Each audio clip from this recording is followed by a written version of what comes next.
Now I have removed the head from the handle, and I can see that there's some varnish on the heads and of course on the handle. So that I'm going to remove, and to that I'll use this product. I used this before in a video where I stripped my SE5 knife. So I'll apply this, and then after that I will burn this with a torch to make it look old school.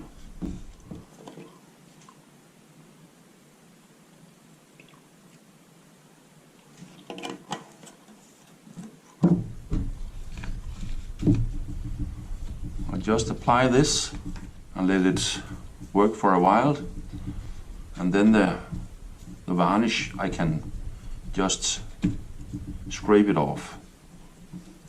Perhaps I'm going to apply this more than once. It's depending on how good this varnish is. Set for a while and putting some on the head. And my plan is to afterwards applying gun black on this head too, like I did with my my knife.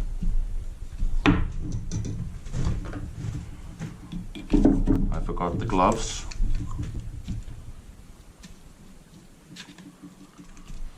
Put on a thick layer. Let it soak in. When I'm finished with this, I'll wash it in water to get the rest off, and then I'll use sandpaper to make the finish. And now I'm going to try to take this fine layer of varnisher,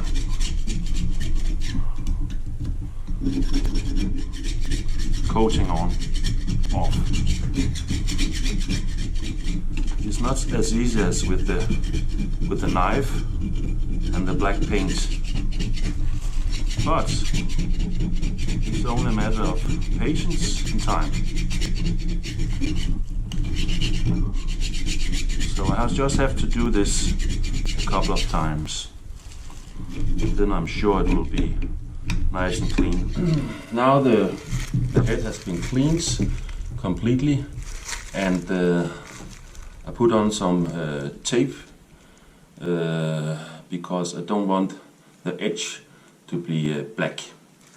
So then I'll take this product.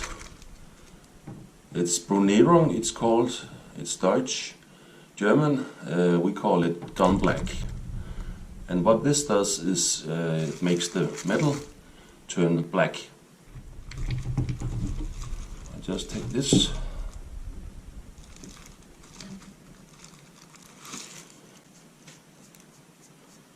And as you can see, immediately the metal is going to be black. And after I've done this, I have to wash it off with cold water. Well, now I'm finished with the gun black, and as you can see, the surface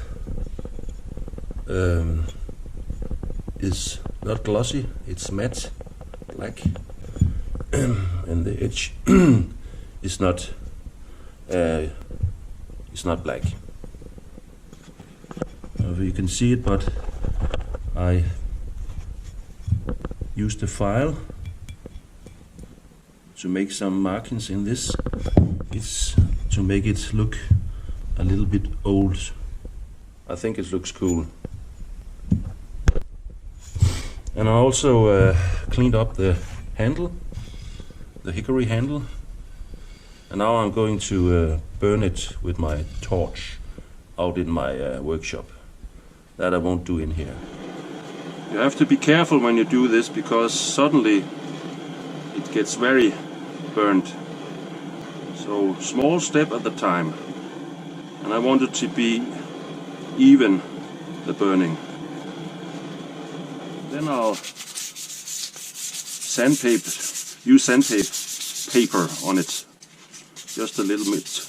As you can see, I don't know where, there.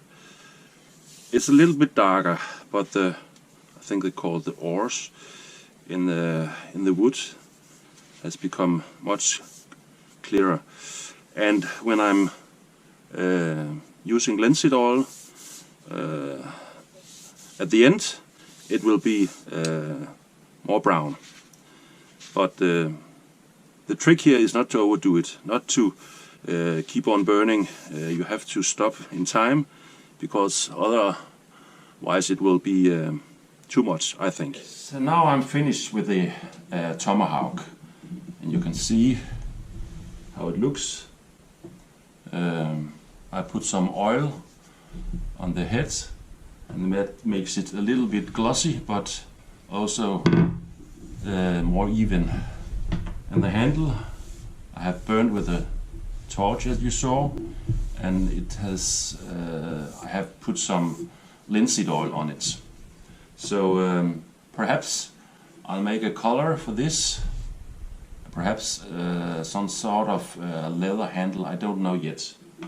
But I made a sheet for it, this little sheet you can see, made of leather, and it fits nicely. Yeah. And perhaps some of you may have noticed I've shortened the handle too. And the reason for that, one of the reasons why I bought the Tomahawk and customized it, I'll show you here. You see my rucksack from Frost River? After a while it sort of collapsed a little bit in the front, because I don't have any frame here. So my wish was to make it stand up more straight, and so that these pockets doesn't have contact with the ground.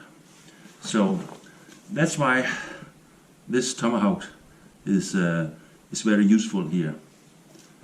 And I'll tell you why. I just show you from this angle, it down here, and it lifts up here. Yeah, like that. And here you can see, if I put the Tomahawk down here, lift this up,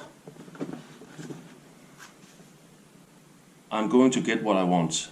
So, the solution for the problem is, let's take this.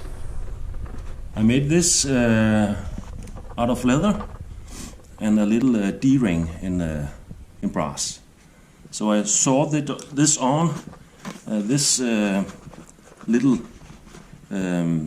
bag without a bottom in that can fit an axe. In order to make the axe stay in place and lift the rucksack at the front, I made such one. It fits on top of the axe, and there's a little antler here I made, and I'll show you why.